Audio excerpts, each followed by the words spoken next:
You already know the members of the North-South Skirmish Association are firearms collectors and shooters, but they aren't limited to just small arms. For some, the appeal of collecting and shooting might be called the Big Bang Theory.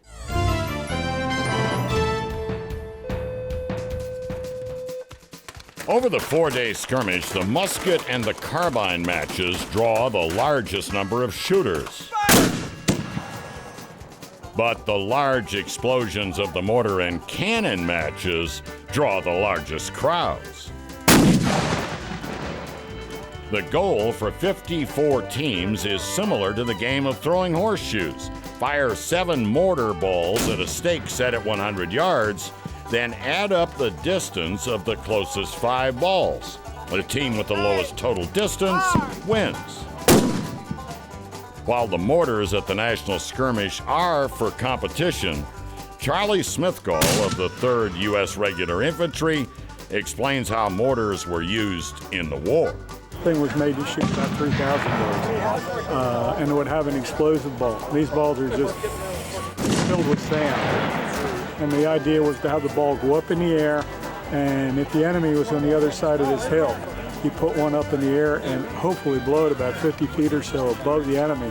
It would rain down 1-inch fragments on top of the enemy. And even without explosions and shrapnel, firing a 95-pound ball is exciting.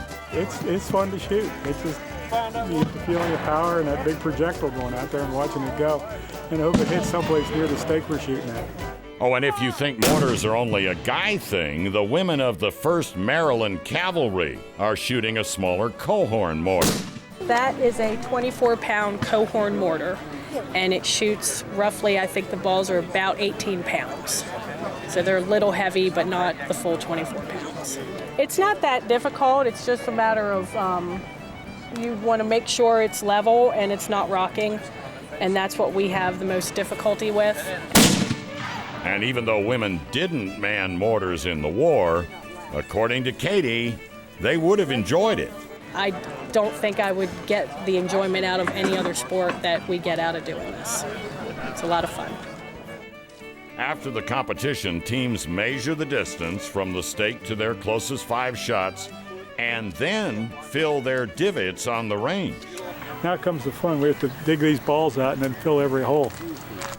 Okay, dig her up. And if mortars aren't big enough for you, how about cannons? 50 teams are shooting to put 5 rounds on a bullseye target at 200 yards. For the rifled cannons, the target is 36 inches, but for the less accurate smoothbores, it's a 5-foot bullseye. Teams also fire on the silhouette of an opposing battery for additional points. At only 200 yards, the cannon crews are firing reduced powder loads, and that means you can see the projectile on the way down range. Fire! Civil War cannons were only capable of direct fire, meaning the gunner had to see the enemy they were shooting at. While not historically accurate, women do compete in the NSSA competition. And the women of the 1st Maryland Cavalry man the same positions crews did a century and a half ago. A typical cannon crew consists of 6 people. The first person, the most important, is the gunner. In this case, she is in charge of the entire crew and responsible for the piece and the firing of the piece. The gunner is supported by the cannoneers. Number 1 cleans and loads the gun. Next cannoneer will be cannoneer number 2. Cannoneer number 2 worms the piece and takes the old burning powder bag out. Number 3 blocks the vent anytime the gun is being serviced. The 4th crew member is the powder monkey, who brings the charge and projectile forward to load. Then the number 4 hands number 2 the projectile, which then she introduces into the bore. And then number 1 rams the projectile down the barrel. Next, the gunner aims the gun with the trail man making adjustments. Next, a vent pick is used to punch a hole in the powder bag. Pulls that out, and we put a fuse down in here. The fuse is then lit to ignite the main charge. And that produces the big boom.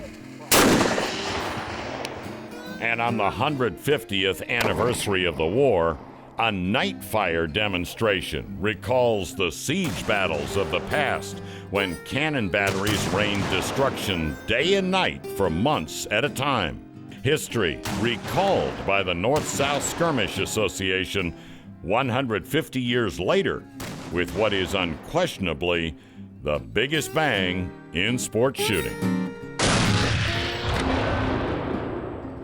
The NSSA National Skirmish, honoring the past by burning lots of black powder from the 19th century.